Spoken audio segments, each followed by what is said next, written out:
Bismillahirrahmanirrahim. Assalamualaikum warahmatullahi wabarakatuh. Bapak Ibu dan teman-teman, jumpa lagi bersama saya, Jotri, di channel Energi Putri. Baik, tanpa bermaksud menggurui mengajari keminter, tidak, hanya sekedar berbagi saja, ya, semoga bermanfaat ya. Baik, pada video ini saya ingin sharing tentang kecerdasan finansial atau kecerdasan keuangan. Jadi setidaknya ada 5 poin yang ingin saya bagikan tentang kecerdasan keuangan, yakni yang pertama adalah bisa membedakan mana aset, mana beban, atau liability ya. Yang kedua, tahu cash flow atau aliran uang. Yang ketiga, tahu cara menggunakan uang. Yang keempat, tahu penghasilan aktif dan pasif. Dan yang kelima, tahu definisi kaya dan miskin. Kalau 5 ini dipahami, insya Allah ya kita akan mendapati kecerdasan keuangan yang luar biasa ya. Baik, yang pertama, simpelnya adalah tentang aset dan beban ya. Aset adalah sesuatu yang menghasilkan uang dan sebaiknya ini terus ditingkatkan sehingga terus bertambah. Misalnya punya kos-kosan ya. Nah, itu aset. Beban ya, ini cenderung mengeluarkan uang dan harus ditekan. Misalkan kita punya rumah ya, rumah yang ya tidak diproduksikan ya. Nah, itu ada biaya-biaya pemeliharaan. Nah, kita punya mobil yang tidak diproduksikan ya, untuk gaya-gaya. Nah, itu ya harus ditekan ya. Ada saatnya sendiri kalau sekedar gaya. Baik.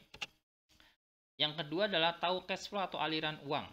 Nah, poin pentingnya adalah bukan jumlahnya, tapi harus paham dari mana dapatnya dan kemana larinya uang tersebut. Harus paham ya. Ada 3 macam cash flow. Perhatikan, yang pertama cash flow orang miskin, yang kedua cash flow orang menengah, yang ketiga cash flow orang kaya. Pembedanya adalah dari mana asal uangnya, kemana perginya, dan setiap bulan itu habis atau ada sisa. Nah, ini dia. Cash flow orang miskin, ya, penghasilannya dari bisnis atau juga dari pekerjaan. Tapi, nah ini habis setiap bulan, gak ada sisa, bahkan minus. Cash flow orang menengah, perhatikan, penghasilannya dari bisnis atau pekerjaan ya sama. Nah, untuk kebutuhan bulanan, kebutuhan sehari-hari biasanya masih ada sisa setiap bulannya. Tapi biasanya mulai dibelikan beban. Di sepeda motor untuk gaya. Kalau sepeda motor dioperasikan untuk ya sejam 2 jam misalnya untuk produktivitas ya, untuk aktivitas bisnis it's okay, apalagi dalam 1-2 jam itu bisa menghasilkan uang ya, itu bisa saja sebagai aset walaupun nilainya turun ya. Nah, bekas motor. Nah, ini biasanya orang menengah begini, ada sisa tetapi malah beli beban. Nah, cash flow orang kaya, penghasilannya aset tadi sebenarnya dari pekerjaan atau bisnis. Kalau cash flow orang kaya itu penghasilannya, uangnya itu dihasilkan dari aset. Keren ya.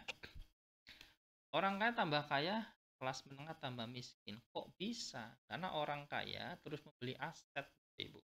Ya. Sampai hasil asetnya itu bisa dibelikan beban ya.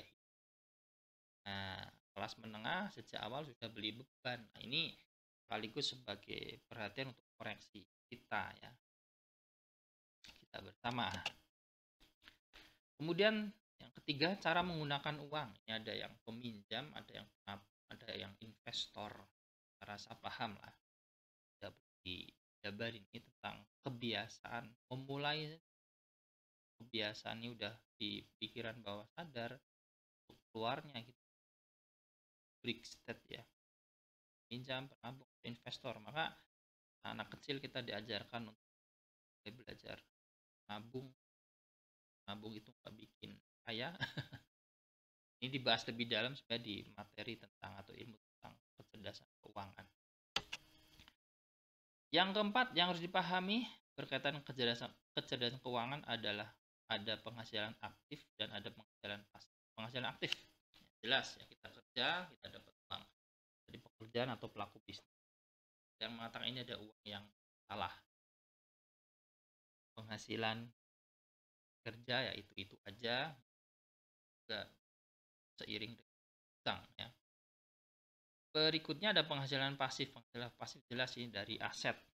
Ini adalah uang yang kita tidak kerja atau bekerjanya tidak terlalu oyo, tapi kita bisa menghasilkan uang dari aset kita. Kaya, penghasilan pasif lebih besar dari biaya hidup. Ini definisi kaya ini. Nah, poin besarnya ini, penghasilan pasif lebih besar dari gaya hidup. Jadi penghasilan pasif itu bisa untuk membiayai gaya hidup. Keren ya, amin. Kita bisa capai ini. Kedua, jumlah hari tanpa bekerja secara fisik dan tetap bisa mempertahankan tingkat kehidupan Anda. Nah, jadi ya tetap bekerja, tapi dalam sistem ya. Bekerja 2 hari untuk makan 30 hari, 3 bulan. Orang miskin, orang yang harus bekerja untuk mempertahankan tingkat kehidupannya. Nah ini ya. Kita ada di mana nih sekarang ya? Yuk kita mulai sadar lah ya. Berikutnya cash flow kuadran ya. Nah, ini ilmu dari Robert Kiyosaki. Yang kuadran kiri aktif ada karyawan ya. Kerja dapat uang, ada self employee, mereka para profesional atau pelaku bisnis yang mereka masih harus ada di situ untuk bisa menghasilkan. Kuadran kanan atau pasif ini ada business owner dan juga Jadi di kelas bimbingan MISO MISO atau juga di kelas business school ya, Jakarta Business School ini ya, kita itu berpindah kuadran ya, dari kuadran kiri ke kuadran kanan ya. Proses faktanya apa? 95% masih ada di kuadran kiri, 5% yang ada di kanan. Nah, inilah Bapak Ibu dan teman-teman di Jakarta Business School ya, kita ada Smart Entrepreneur program mentoring 25 minggu kurang lebih 6 bulan antar Anda jadi pebisnis andal di tengah resesi dunia. Ini rektornya dan si eksekutif. Jadi biaya cuma 2,5 juta rupiah aja satu kali seumur hidup. Ada lembaga-lembaga yang menaungi ya, ini yang menaungi teman-teman ya, nanti bisa mendapatkan fasilitas banyak. Bahkan kalau ini nanti dengan lulus 6 bulan dalam minimal 2 juta rupiah ya, maka bisa melanjutkan gelar MBA. Wah, S2 ya, keren. Jadi di wisuda tapi sudah jadi pengusaha. Jadi cukup dengan investasi 2,5 juta saja ya. Kalau yang mau perannya dulu boleh hubungi admin ya, mungkin mengarah ke situ. Jadi 2,5 juta masih cukup, sulit. Saya pengen pengantarnya, boleh.